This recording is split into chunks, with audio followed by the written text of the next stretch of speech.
শাহাবুদ্দিন সাহেব তিনি এস আলমের ইসলামী ব্যাংক লুট করার একজন অ্যাক্টিভ অংশীদার ছিলেন।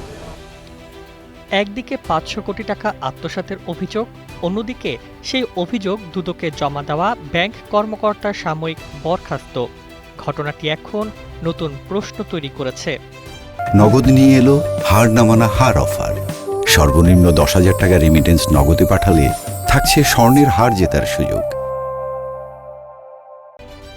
ইসলামী ব্যাংকের কর্মকর্তা মোহাম্মদ ইয়াসিন আলী এস আলম, সাবেক রাষ্ট্রপতি মোহাম্মদ শাহাবুদ্দিন সহ ৩৮ জনের বিরুদ্ধে অনুসন্ধানের জন্য দুর্নীতি দমন কমিশনে অভিযোগ জমা দেন। অভিযোগের কেন্দ্রে রয়েছে সুপ্রভ কম্পোজিট নিট লিমিটেডের ঋণ সীমা বাড়ানোর বিষয়টি। ব্যাংকের অভিযোগ, প্রতিষ্ঠানটির ঋণ সীমা ১০০ কোটি টাকা থেকে বাড়িয়ে ৫০০ কোটি টাকা করা হয়েছিল। পরে ওই ঋণের অর্থ উত্তোলন করে আত্মসাতের অভিযোগ ওঠে। এখানে গল্পে আসে বড় মোড়। অভিযোগ জমা দেওয়ার পর ইয়াসিন আলীকে সাময়িক বরখাস্ত করা হয়েছে বলে জানায় ইসলামী ব্যাংকের পরিচালনা পর্ষদের দায়িত্বপ্রাপ্ত বাংলাদেশ ব্যাংকের নির্বাহী পরিচালক জহির হোসেন। তার দাবি, ব্যবস্থাপনা পরিচালকের অনুমতি ছাড়াই ইয়াসিন নিজ উদ্যোগে দুদকে অভিযোগ করেছিলেন, তাই তাকে সাময়িক বরখাস্ত করা হয়েছে। বিষয়টি তদন্ত করতে একটি কমিটিও গঠন করা হয়েছে। কিন্তু ব্যাংকের নথিতে পাওয়া তথ্য যেন অন্য গল্প বলছে। নথি অনুযায়ী ২৬ জুলাইয়ের সিদ্ধান্তের পর ইয়াসিন আলীকে Suprova Composite Knit Limited, Galaxy Sweater ও সংশ্লিষ্টদের বিরুদ্ধে দুদকে অভিযোগ করার আনুষ্ঠানিক অনুমোদন দেওয়া হয়েছিল। পরদিন জারি করা চিঠিতে তাকে প্রয়োজনীয় কার্যক্রম পরিচালনার ক্ষমতাও দেওয়া হয়। তাহলে প্রশ্নটা খুব স্বাভাবিক, অনুমোদন ছিল নাকি ছিল না?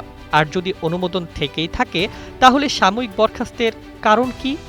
আরও একটি বিষয় সামনে এসেছে। ইসলামী ব্যাংকের ভারপ্রাপ্ত ব্যবস্থাপনা পরিচালক মোহাম্মদ আলতাফ হোসেন ইয়াসিনকে বরখাস্তের তথ্য সঠিক নয় বলে জানিয়েছেন। এদিকে ব্যাংক জানিয়েছে, ৪টি অডিট প্রতিষ্ঠানের তদন্তে ঋণ অনুমোদন ও বিতরণে বিভিন্ন অনিয়ম পাওয়া গেছে।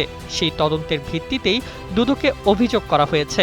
অভিযোগে এস আলমের পাশাপাশি সাবেক রাষ্ট্রপতি মোহাম্মদ শাহাবুদ্দিন ও ইসলামী ব্যাংকের সাবেক ব্যবস্থাপনা পরিচালক মনিরুল মাওলা সহ ৩৮ জনের নাম রয়েছে। শাহাবুদ্দিন রাষ্ট্রপতি হওয়ার আগে ইসলামী ব্যাংকের পরিচালক ও ভাইস চেয়ারম্যান ছিলেন।